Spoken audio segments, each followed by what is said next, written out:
रामनवमीच्या सर्वांना खूप खूप शुभेच्छा. आज प्रभू श्री रामचंद्र यांचा जन्मदिवस आपण मोठ्या भक्तिभावाने आणि आनंदाने साजरा करत असतो. रामचरित्रातून आपल्याला बऱ्याचशा गोष्टी शिकण्यासारख्या आहेत. राम या शब्दाचा अर्थ होतो सर्वांना आनंदित ठेवणारा.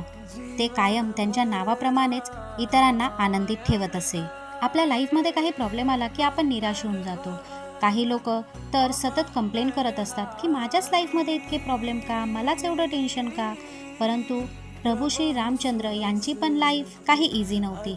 त्यांच्याही आयुष्यामध्ये बरेचसे प्रॉब्लेम्स होते. त्यांनीही बऱ्याचशा अडचणींचा सामना केला होता. ज्या दिवशी त्यांचा राज्याभिषेक होणार होता त्याच दिवशी त्यांनी 14 वर्षाचा वनवास हा हसतमुख मान्य केला होता. आणि त्या परिस्थितीत देखील ते कायम सत्य आणि धर्माच्या मार्गावर चालत राहिले. राम आणि रावण हे दोघंही शिवभक्त होते. परंतु रावण याने जग जिंकण्याचा प्रयत्न केला आणि राम यांनी स्वतःला जिंकलं.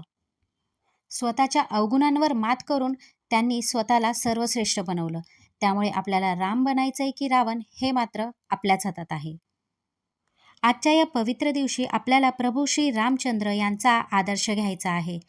आताच्या जनरेशनला समजेल या भाषेत सांगायचं झालं तर प्रभू श्री रामचंद्र यांच्यातल्या काही क्वालिटीज आज आपण समजून घेऊ.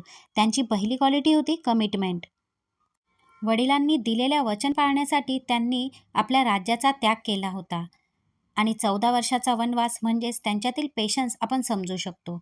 आणि वनवासात असताना त्यांना जेव्हाही लाईफमध्ये काही प्रॉब्लेम्स आले तेव्हा त्यांनी प्रत्येक वेळी योग्य निर्णय घेतला. त्यातून त्यांची राईट डिसिजन मेकिंग आपल्याला कळते. रावणाला युद्धात पराभूत करून विजयात मिळवलेली सोन्याची लंका देखील त्यांनी त्यागली. त्यातून त्यांचं सॅक्रिफाईस आपल्याला समजतं.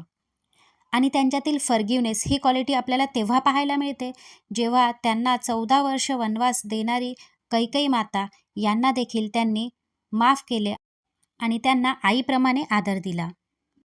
म्हणून आजचा दिवस फक्त उत्सव नाही तर तो आदर्श जीवन जगण्याचा एक मार्ग आहे. प्रभू श्री रामचंद्र यांनी दिलेल्या मूल्यांवर चालून आपणही एक आदर्श समाजासमोर ठेवू शकतो आणि एक सक्सेसफुल लाईफ जगू शकतो. जय श्रीराम.